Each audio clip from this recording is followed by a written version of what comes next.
Mia had a rapid weight loss Yeah. and increased exercise, like to the point it was excessive, like it was alarm bells. She was doing it, and initially, when young girls exercise, we positively reinforce that because that's a good thing, but it got too far. Yeah. I did say to Mia that she had to cut back on because she lost a lot of weight, so I did say there was to be no more exercise, and then it went to another level that was fasting and just complete fasting and starving from that point. And but when you saw that video before, what were you thinking when you saw yourself? It's kind of creepy. Kind of creepy. Yeah. What about you, Mum?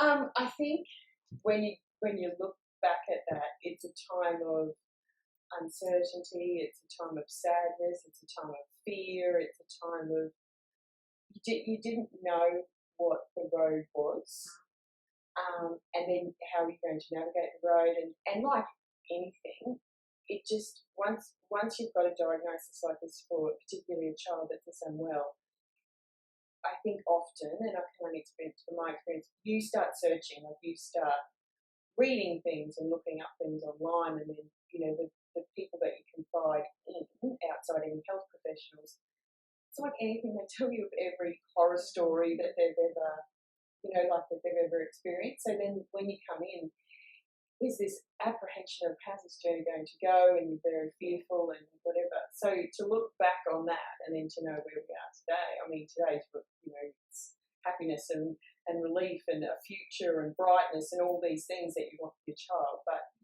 to look back on that, it was fear. The most overwhelming for me emotion was nothing short of fear. Yeah. It was all about restoring weight, which is obvious, but not consuming energy. You were more or less to, remain inside. You weren't. So there's a social aspect, there's an energy aspect, a food aspect, and that's very different. I know we've had a global pandemic, but that's not anyone's normal. That's about trust. You watched her the whole time. You were fearful. Was that word? Is she going to be doing exercise in the middle of the night? Is she going to be telling me one thing and then doing another? And you were just with her all the time. And sometimes you need a bit of a debrief session as a parent, as an adult, but they're there with you. So something someone had for this period had taken over Mia. So I wasn't dealing with the Mia that I knew. I was dealing with something else. So you had to sort of reconcile that. And then, yes, it was that you were always on alert and on guard because you just didn't know. Was she just telling me that because that's what I wanted to hear?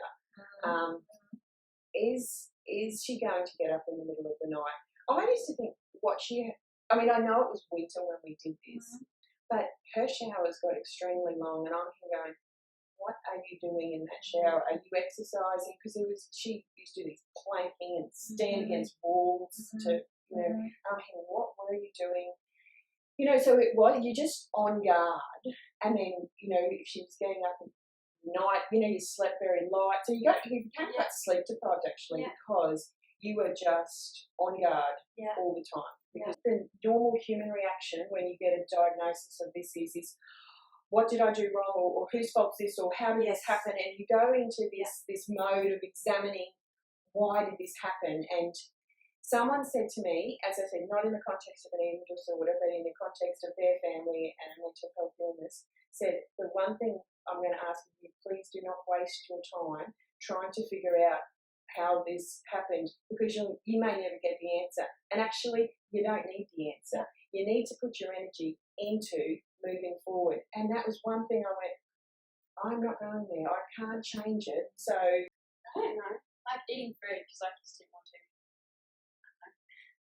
You just didn't want to eat food.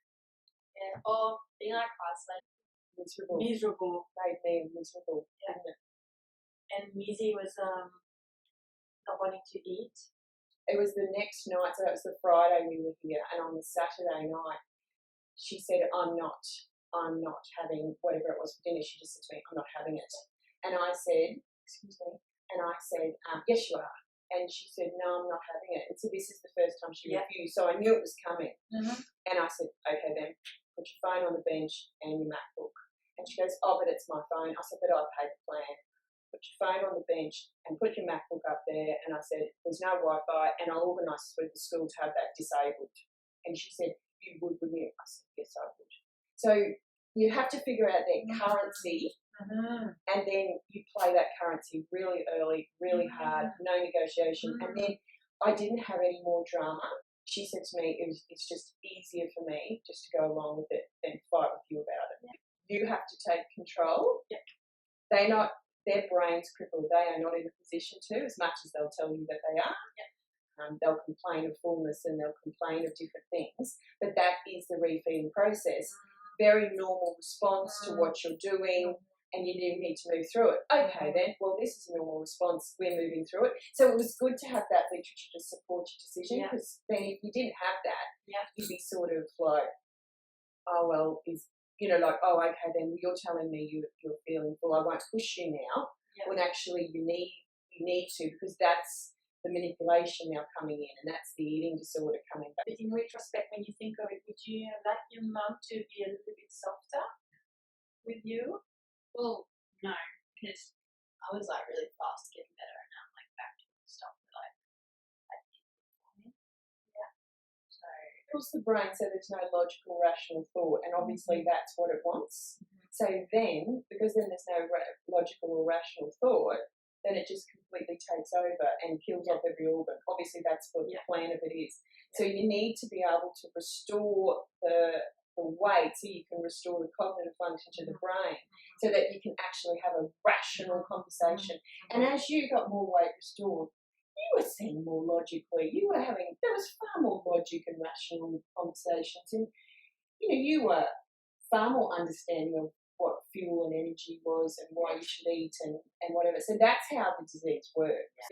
Your relationship with food, like it didn't seem to be your focus all the time, and you wanted to get back to sport, and you wanted to get back to your interests, and what other behaviours was there? You weren't sort of checking yourself like you checked yourself, and you were measuring yourself against girls that were younger than you and not developed, and you were cherry picking who you would measure yourself against, and a lot of that, you seem to like shake that off, like you gave yourself permission, just okay, accept I'm me. And I think we had a conversation like, why are some people tall, why are some people got blue eyes, why are some people got brown eyes? Your body is your body, and that's the one that you've got. And I